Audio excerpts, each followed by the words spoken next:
ভালো আছেন? ওয়ালাইকুম আসসালাম রহমতুল্লাহ। হ্যাঁ, তো ভালো আছি। কি তো খবর? আপনার হাতে তো দেখতে পাচ্ছি একটা কবুতর আছে। সেটা কি আপনার পোষা? হ্যাঁ, এটা মোটামুটি আমার এই কবিতাটা অনেক ভালো এবং আমি পোষ মানাতে হয়তো সক্ষমতা অর্জন করছি। এটা আমি একা করি নাই।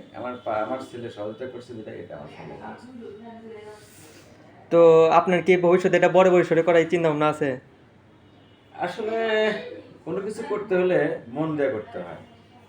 তো আসলে আমি মুগ্ধ হয়ে গেছি যারা যে জিনিস কথা বলতে পারে না, পশু পাখি যে এরকম ভাবে যে একটা পোষ মানায় এটা আমি চিন্তা করতে পারিনি। হ্যাঁ, মোটামুটি আমি চিন্তা করছি বাণিজ্যিকভাবে করার চিন্তা ভাবনা করছি আর কি। ও, কবুতরের পাশাপাশি কি অন্য কিছু বাণিজ্যিকভাবে চেষ্টা করার কোনো ইচ্ছা আছে? আসলে আমি টুকটাক মানে ঠিকাদারি কাজ করি, পাশাপাশি সময় আমার খুব কম। আমি এটা যদি আরো অন্য পশু পাখি করতে যাই, আমার ছেলে এসে সামনে এসএসসি পরীক্ষা দিবে এবার। ও দেখা যাবে যে এর পিছে ও সময় দিবে, ও পড়ালেখার ক্ষতি হবে। এই জন্য আপাতত ওইভাবে না, আমার বাসার ছাদে আমি স্বল্প পরিসরে আপাতত করব। যতটুকু আমার মানে আয়ত্তের মধ্যে থাকবে ততটুকু আমি করবো ইনশাল্লাহ। পশু পাখি নিয়ে আপনার ভবিষ্যৎ পরিকল্পনা কি?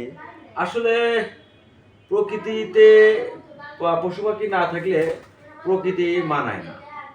আর এরা হলো প্রকৃতির সৌন্দর্য। এরা হলো প্রকৃতির সৌন্দর্য। এরা হলো প্রকৃতির সৌন্দর্য। ঠিক আছে? হুম। তো শহরাঞ্চলে তো জায়গা স্বল্পতার কারণে এগুলো সব প্রাণী তো মুক্তভাবে উঠতে। বাসার ছাদে আমি করার চিন্তা ভাবনা করছি। বাসার ছাদে ছোট পরিসরে।